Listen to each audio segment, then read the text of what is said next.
atuação nefasta dos missionários.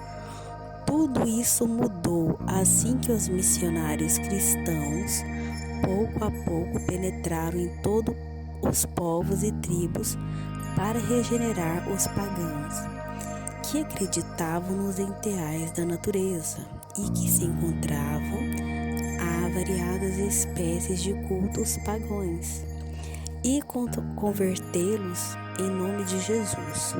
Todavia, onde quer que os bens intencionados missionários chegassem, desencadeavam desconfianças, divergências e lutas sangrentas, ao afirmar que os ideais da natureza não eram outra coisa senão obra satânica, pois nenhuma desses missionários fanáticos poderia tirar-lhes a convicção da existência dos referidos entes. Por essa razão, tornou-se frequente o assassinato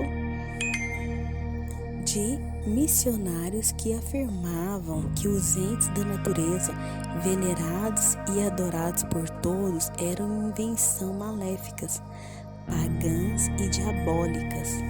Eles defenderam-nos até que o próprio Apolo proibiu o derramamento de sangue por intermédio de uma menina vidente que de vez em quando via os grandes e pequenos entes da natureza. Se os missionários fossem criaturas ainda ligadas à luz, o conhecimento da existência dos entes poderia unicamente tê-los ajudado em suas conversões. Teria conhecimento de que os entes combatidos por eles de maneira tão fanática eram também apenas servos do único e onipotente Criador de todos os mundos, e consequentemente teria de incluí-los em suas pregações.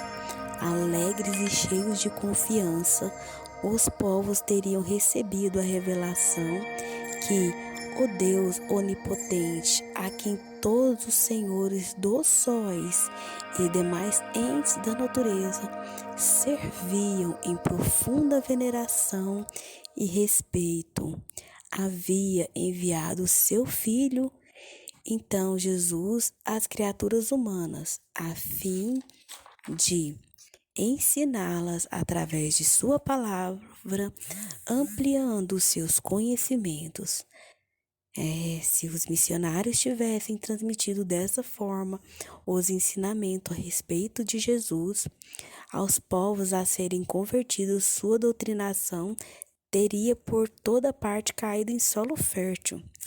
Na Europa, os germanos e tribos semelhantes conservaram por mais tempo a crença nos deuses e os correspondentes atos de culto. Na América do Norte e do Sul, na época de Jesus, haviam tribos de índios puros, estreitamente ligadas aos entes da natureza. Os povos da América Central, como exemplo, os últimos descendentes dos astecas, maias, etc., naquela época já não tinha mais ligação com os entes da natureza. O que ainda conheciam desses servos de Deus, de espécie diferente, era confuso, errôneo e obscurecido por uma idolatria cruel. Na Ásia também houve alguns povos que ainda por muito tempo conservaram vivo o conhecimento a respeito dos entes da natureza, que se assemelhavam a deuses, especialmente nas regiões hoje denominadas Tailândia, Laos, Indonésia. Tal ensinamento permaneceu puro durante muito tempo. Todavia, também ali, os falsos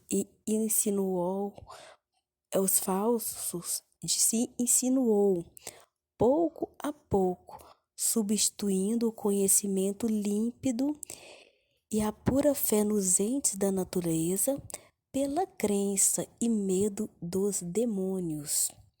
Na Europa, os germanos e povos análogos do norte conservaram durante muitos séculos depois do início da era cristã sua fé nos entes da natureza, bem como nos atos de culto.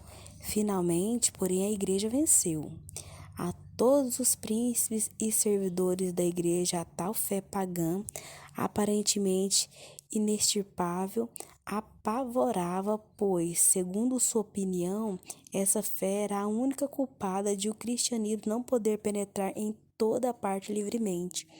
A fim de superar esse obstáculo, um especial servidor astuto da igreja teve a ideia de não combater as festas pagãs, mas sim uni-las, isso mesmo, uni-las aos feriados da igreja.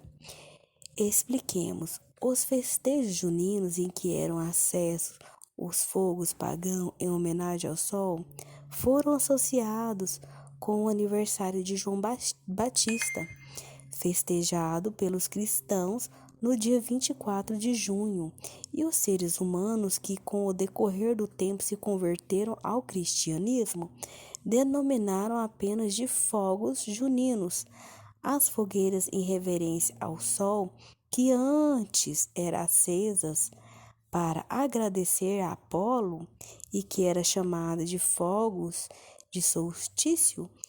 O mesmo aconteceu com os demais rituais dos tempos passados. Do lado dos servidores e adeptos da igreja, tudo se fazia para apagar o saber a respeito dos entes da natureza nos espíritos humanos, que cada vez mais se entregavam à indolência espiritual. Os milhões de povos entiais que, na vontade de Deus, formaram e vivificaram todos os corpos celestes, continuado sempre nessa obra, foram postos de lado como se não tivessem existido pela ilimitada arrogância humana. Em solidão mortífera vive desde então a criatura humana.